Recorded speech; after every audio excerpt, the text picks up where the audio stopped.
এই যে নির্বাচন চলে আসতেছে, অওদার মৌসুম শুরু হয়ে গেছে। আপনাদের জয়পুরহাটকে সোনা দিয়ে মুড়িয়ে দেওয়া হবে, এত বড় বড় জিলাপি বানায় দেওয়া হবে, গরুর গাড়ির চাকার মতো জিলাপি বানায় দিবে। তারপরে রাস্তাঘাট কিচ্ছু থাকবে না, সব খেয়ে শেষ করে ফেলবে। কত রকম ওয়াদা করছে মানুষ, সব মিথ্যা ওয়াদা, সব মিথ্যা ওয়াদা। একটা বাঘ বা সিংহ যদি বনের সবাইকে ডেকে বলে যে শোনো, আজ থেকে তোমরা সবাই শোনো, আজ থেকে আমি আর কোনো মাংস খাবো না, আজ থেকে আমি গাছের লতা পাতা খেয়ে বেঁচে থাকবো, তোমরা আমাকে ভোট দিয়ে নির্বাচিত করো, আমি আর কোনোদিন কোনো মাংস খাবো না। এই বাঘ বা সিংহ যদি এই কথা বলে, এটা কি বিশ্বাসযোগ্য? যারা চাঁদাবাজ, যারা চাঁদাবাজি করছে, এরা যত বড়ই ওয়াদা করুক না কেন, মুখে বড় বড় বুলি ফুটাক না কেন, এরা চাঁদাবাজি করবে, ঠিক কিনা বলে? এরা আগেও ভালো হবে না, পরেও ভালো হবে না। যে ওয়াদা করবে সেই ওয়াদা হলো মিথ্যা ওয়াদা।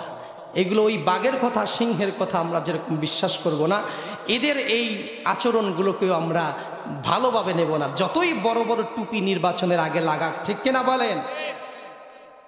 আমরা তাদের কথা শুনবো যারা আমাদেরকে কোরআনের দিকে নিয়ে যাবে, যারা আমাদের সমাজটাকে কোরআনের সমাজ বানাবে। আমি কোনো দলের কথা এখানে বলবো না।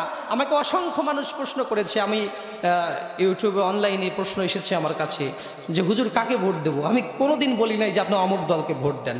আমি বলেছি আল্লাযীনা ইম্মাক্কান্নাহুম ফিল আরদি আকামুস সালাহ ওয়া আতাবুজ যাকাত। আল্লাহ বলেছেন আমার প্রিয় বান্দারা, মুহাব্বতের বান্দারা, আমার মুমিন বান্দারা যদি ক্ষমতায় যায়, তারা 4 দফা কাজ করে। এর মধ্যে প্রথম দফা হলো তারা জমিনে নামাজ কায়েম করে, যাকাত প্রতিষ্ঠিত করে।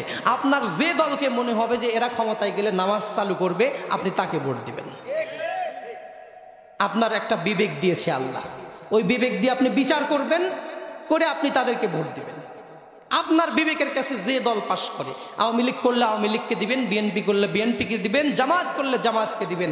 যে দল আপনার বিবেকের পরীক্ষায় পাশ করবে, আপনার যাকে দেখে মনে হবে যে না এরা ক্ষমতায় গেলে নামাজ কায়েম করবে, তাদেরকে ভোট দিবেন। আমি এই জন্য কোনো দলের নাম বলি না। আমি যদি বলি জামাতে দেন, সবাই বলে হুজুর জামাত করে, শেষ কাম সারা। বিএনপি দেন তো হুজুর বিএনপি করে। এই জন্য আমি কোনো দলের নাম বলছি না। আমি বলছি আল্লাহ যেটা বলেছে সেটা আপনাদের সাথে আমি শেয়ার করলাম। একটা হলো নামাজ, একটা হলো যাকাত, সৎ কাজের আদেশ, অসৎ কাজের বাধা, 4টা। হিসাব ক্লিয়ার নাকি ভেজাল আছে? ভেজাল নেই। আমাদের নেতাও আল্লাহ তাআলা সিলেক্টেড করে দিয়েছেন। আমাদের নেতার নাম কি? 2-1 বলতেছেন নেতার নাম কি? আমরা সবাই রসুল সেনা, জিয়ানা মুজিবুনা। আমরা সবাই রসুল সেনা, জিয়ানা মুজিবুনা। ঠিক কিনা বলেন? আমরা কার সেনা?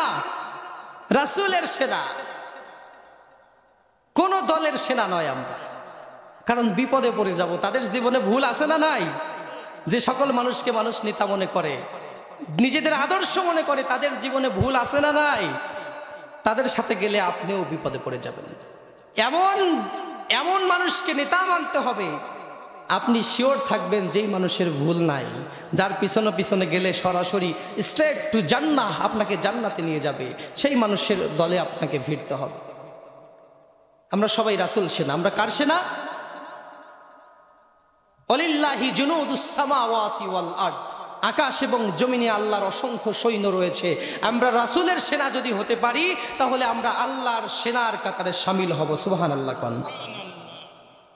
যাই হোক ভাইয়েরা, আবার এই এলাকায় নতুন, আবার বেশি বললে সমস্যা হয়ে যেতে পারে। আমি যেদিকে যাচ্ছিলাম সেদিকেই যাই। মৃত্যু নিয়ে কথা বলছিলাম। এই মৃত্যু আসবেই একটা সময় আমাদের সামনে। ভালো মানুষ হলেও আসবে, খারাপ মানুষ হলেও আসবে, কিন্তু 2 জনের কাছে 2 রকম ভাবে আসবে। ভালো মানুষের কাছে যেভাবে আসবে, খারাপ মানুষের কাছে কি মৃত্যু ওইভাবে আসবে? ওইভাবে আসবে না, আসার কথাও না। একজন ভালো মানুষের কাছে তার মৃত্যুর সময় যখন হয়ে যাবে, মুমূর্ষু অবস্থায় সে যখন বিছানায় থাকবে, আজরাইল তার সামনে চলে আসবে। এত সুন্দর একটা আকৃতি নিয়ে যে তাকে আকর্ষিত করতে পারবে না, সে সরাসরি আজরাইলের হাতে চলে যাবে। কোন সুবহানাল্লাহ।